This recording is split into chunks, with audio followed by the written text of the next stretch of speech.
Então é isso, nós temos um universo de referências muito grandes que eu quero trazer para o Noir e para a gente, no meio das conversas, quem já acompanha o Noir há muito tempo sabe que eu faço isso direto, né? Puxo uma referência aqui do nosso mural, jogo na conversa e assim a gente vai criando uma coisa que eu convencionei chamar no nosso programa de cultura política. E aí eu quero explicar o que é isso. Isso tem me preocupado muito enquanto professor. Você que já me conhece sabe que eu também deixei uma carreira que estava praticamente consolidada na área de tecnologia. Eu tinha 20 anos de carreira na área de tecnologia e eu descobri que eu queria falar com gente e não ficar trancado dentro de data center, né, cuidando de equipamentos de informática. Então, a minha necessidade vocacional como professor é tentar transmitir às outras pessoas aquilo que eu aprendo, né? Aquilo que eu, ao longo da vida, venho considerando importante e que eu venho somando à minha imaginação moral, tema que vai voltar aqui direto ao nosso Noir. Então, quer dizer, me capacitar para que eu consiga discernir a realidade. Esse é o grande lance, o pulo do gato da compreensão das coisas é esse cabedal, esse conjunto de informações culturais que a gente vai acrescentando ao longo da vida e que nos ajudam a discernir a realidade, a olhar as coisas da realidade e discerni-las, separar o que é verdade do que é mentira, ou fake news, como se diz hoje, separar um fato de um boato, separar uma opinião de um conceito, né? Ter uma certa prudência para ouvir e interpretar as coisas que a gente ouve, as coisas que a gente lê. Então, tudo isso, né, só é possível se você tem capacidade de aprender. Vou usar um termo filosófico aqui, que você me perdoe, né, vocês que assistem. Aprender a realidade. E nós temos aqui no Brasil, infelizmente, e as redes sociais serviram muito para isso acontecer, né? A gente tem uma capacidade muito baixa de aprender a realidade, porque, claro, a nossa educação é ruim, né? A nossa educação também é um tema que vai voltar recorrentemente aqui para o nosso Noir, né? A gente sabe que a nossa educação é muito deficiente, então, e eu estou lá como professor, eu estou vendo, né, a dificuldade que os alunos têm de compreenderem certos conceitos que, né, deveriam ser simples para a idade de um aluno de ensino médio, por exemplo. Mas eu gosto disso também porque me dá a oportunidade de ir com eles tratar desses temas. Mas quando a gente vai apreendendo a realidade e vai conseguindo discernir as coisas, isso vai mudar completamente o modo como a gente enxerga a urna. Quando eu vou lá digitar o número de um candidato, ou eu posso ir alheio a tudo isso e votar por um mero interesse prático e imediato, ou votar porque, sei lá, vendi meu voto por 50 conto, ou porque eu achei um santinho no chão, ou eu posso ir à urna sabendo o que eu estou esperando, né? E posso votar numa pessoa que eu tenho certeza que ela vai fazer aquilo, né, para o qual eu estou depositando o meu voto nela. Agora, tem um outro problema, né? Porque não adianta eu votar numa pessoa para determinada coisa e chega lá ela não fazer o que ela foi eleita para fazer, né? Então, quer dizer, esse processo educativo é um processo que passa pela sociedade e vai chegar também nos futuros candidatos. Então, alguém que se candidata e que também sabe por que está se candidatando. Não só porque quer obter vantagem, não só porque quer ficar lá no bem bom durante o resto da vida ganhando um belo de um salário e com mais benefício que qualquer outro brasileiro, mas porque essa pessoa entende a função de um político. Eu conversando recentemente com uma amiga que mora na Suíça, né, e aí ela deve estar acompanhando a gente agora. Vitória, um beijo para você. E ela falou, olha, na Suíça o político, em muitas províncias da Suíça, o prefeito ele tem outro emprego.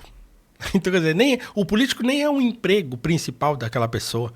Ela dá um expediente lá na prefeitura E aí ela também tem um trabalho, sei lá, empresário, sei lá, lavrador, alguma coisa assim, né? Mas a política não é a atividade principal dela e ela nem recebe por isso, né? Os deputados lá, eles sim, dão uma entrevista na porta do parlamento e pegam o ônibus e vai trabalhar, entende? Então assim, é outra coisa. Então enquanto a gente não adquirir aqui essa compreensão do que é a atividade política e uma compreensão do que culturalmente a gente deve se ocupar, né, e qual o reflexo que isso tem na política, dificilmente a gente vai sair desse enrosco que a gente se meteu de estar sempre vivendo como refém de alguém. Né? Então, quando eu chamo no ar de um programa de cultura política, o que eu estou querendo dizer? Que tudo que a gente falar aqui, e eu digo tudo mesmo, tudo, vai servir, e se eu atingir esse objetivo minimamente, eu já estou realizado, né? Vai servir para você refletir e para você inserindo dentro do seu da sua imaginação, né? Essas informações que vão te ajudar, de novo, a aprender e discernir a realidade. É isso. E aqui eu falo como professor de filosofia, né?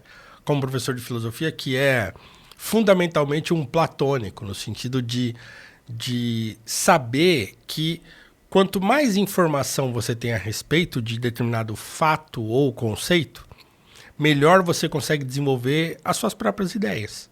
O Platão é um filósofo que ensina a gente a pensar. Não importa agora se coisas que ele desenvolve na filosofia dele hoje não são mais importantes no sentido das doutrinas em si mesmas, mas o modo como ele desenvolve as suas ideias nos seus diálogos, né, ajuda a gente a pensar. Então, quando eu vejo uma notícia, eu recebo uma informação, ou leio um livro, eu estou sempre lendo com esse olhar de quem quer entender o que está sendo dito, né, os fundamentos daquilo que está sendo dito, quais são as premissas que estão colocadas naquilo que está sendo dito, as intenções do autor do artigo, da matéria, do filme, da música, sei lá o quê, né? Ou do discurso político, e tentar fazer as perguntas necessárias para obter a resposta que você quer. Então, para Platão, fazer as perguntas corretas é mais importante do que obter as respostas corretas. Então, às vezes, você fazer a pergunta do jeito certo é meio caminho andado, né? Então aqui no Noir é o lugar de você fazer as perguntas certas, né? E não necessariamente obter as respostas que você quer, mas as perguntas que vão te ajudar a desenvolver uma maneira de enxergar o mundo e a realidade. Então eu quero que você que me assiste divulgue o Noir, fale do Noir com outras pessoas que você conhece, diga que aqui é um espaço desse tipo, porque é mesmo, eu posso dizer que pela experiência de 98 programas que a gente fez anteriormente, você pode assistir se você nunca viu, pode pegar um programa aleatório. Nós conversamos aqui com músicos, com políticos, com esportistas, com artistas, né? Então a gente conversou com um monte de gente legal aqui, com críticos de cinema, com um monte de gente boa, e todas as conversas foram extraordinárias, assim, para dizer o mínimo, porque eu tenho a felicidade de poder dizer, sem medo de errar, que a gente se esforçou para isso, né? A gente se esforça aqui muito. Eu fico pensando nisso o tempo todo. Eu falo para os meus alunos assim, vocês acham que para eu vir aqui dar uma aula de 50 minutos, eu pego esse assunto assim ontem para falar hoje? Não. Eu estou pensando nisso o tempo todo, né? Há muito tempo. Então, quando eu venho com o assunto aqui para a sala de aula, eu já pensei muito nele, né? Quando eu faço um tweet meu lá no Twitter, ou quando eu faço um post no meu Instagram, eu estou pensando nisso há um tempão. Eu não estou, vou lá e reajo e coloco lá, né? Não, as pessoas reagem, mal leem o que eu escrevo e já vão comentando, mas eu não, eu estou pensando, às vezes eu demoro um tempão para escrever um tweet ou fazer um post no Instagram, porque eu fico pensando para tentar me fazer entender o máximo que eu puder. Então, quero contar com a sua audiência e com a sua compreensão de dizer que o nosso espaço aqui, que é um espaço onde as divergências enriquecem e não dividem, né? É esse espaço em que a gente vai entender aquilo que é importante para a gente e vai tentar terminar cada programa com uma sementinha a mais de conhecimento, de imaginação, de cultura que a gente não tinha antes do programa começar.